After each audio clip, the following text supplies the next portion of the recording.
S மக்களே, இன்றைக்கி episode முடிஞ்சது. நம்ம முதல்ல இந்த விக்ரம் விஷயத்தை பேசிடுவோம். ஏன்னா அதுதான் இப்போ பெருசாக போச்சு. அவர் பண்ணுவாருன்னு நான் சுத்தமாக எதிர்பார்க்கல, சீரியஸாக எதிர்பார்க்கல. அந்த அளவுக்கு கான்ஷியஸ் இல்லாமல் இருக்கணுமா, கேம் விளையாடணுமா அப்படிங்கிறது எனக்கு நிஜமாகவே தெரியல. எல்லாருக்குமே ஒரு கட்டத்தில் கண்ட்ரோல் போகிறது தான். பட் அதை பிடிச்சி வச்சுக்கிட்டு விளையாடுறது தானே பிக் பாஸ் கேமு.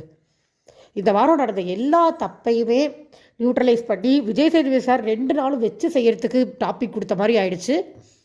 விக்ரம் பண்ணது ஒரு நூலெல்லாம் மிஸ் ஆயிருந்தால் உண்மையிலே ஆதிரையோட மூஞ்சி முகரையெல்லாம் உடஞ்சி போயிருக்கும்.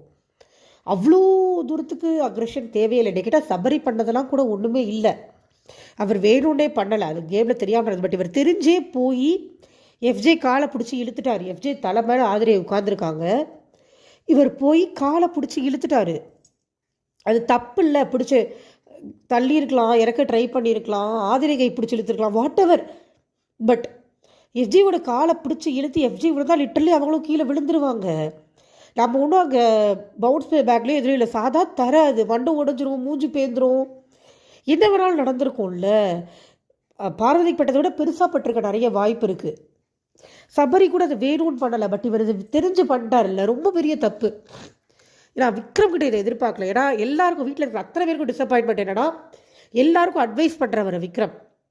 இது பண்ணக்கூடாது, அது பண்ணக்கூடாது, இப்படி பண்ணோம், அப்படி பண்ணோன்னு 1008 சொல்லக்கூடிய விக்ரம், எல்லாத்துலேயும் பார்த்து பார்த்து கரெக்டாக இருக்கணும்னு இருக்கிற விக்ரம் இப்படி பண்ணது ரொம்ப தப்பு. அந்த ஃப்ராக்ஷன் ஆஃப் செகண்டில் அது எப்படி ஆயிடுச்சுன்னா, ஐயோ நான் கோவத்தில் குத்திட்டேன் செத்துட்டாங்களேன்னு வருத்தப்பட்டால் எதிரில் இருக்கிறவங்க திருப்பி வரமாட்டாங்கல்ல, அந்த மாதிரி ஆயிடுச்சு. என்னையை கேட்டால் வருத்தப்பட்டு அவரே நேரம் வெளியில் போயிருந்துருக்கணும். அவர் என்னமோ வந்து ரெக்கவராகி வந்து உட்காந்துருக்கிறது எனக்கு கொஞ்சம் கூட பிடிக்கல. நம்ம ரிவ்யூ தொடர்ந்து பார்த்துருந்தீங்கன்னா தெரியும், எனக்கு எப்பயுமே விக்ரம் மேலே ஒரு பெரிய மரியாதை உண்டு. ஏன்னா அவங்க நடிக்கிறாங்கன்னு எல்லாரும் சொன்னாலுமே நான் என்ன சொல்வேன்னா, நல்லவங்களாக தானே காமிச்சுக்க நடிக்கிறாங்க.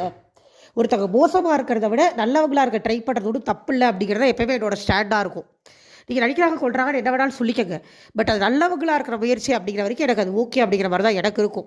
அதனால தான் எனக்கு கனி விக்ரம்லாம் நான் பெருசாக மற்றவங்க அப்போஸ் பண்ணுறவங்க பண்ண மாட்டேன். நல்லவங்களாக தானே இருக்காங்க, அதில் என்ன உங்களுக்கு குறை வந்துருச்சுன்னு தான் எனக்கு இருக்கும். ஆனால் இது ரொம்ப தப்பு இல்லையா எனக்கு நடந்தது.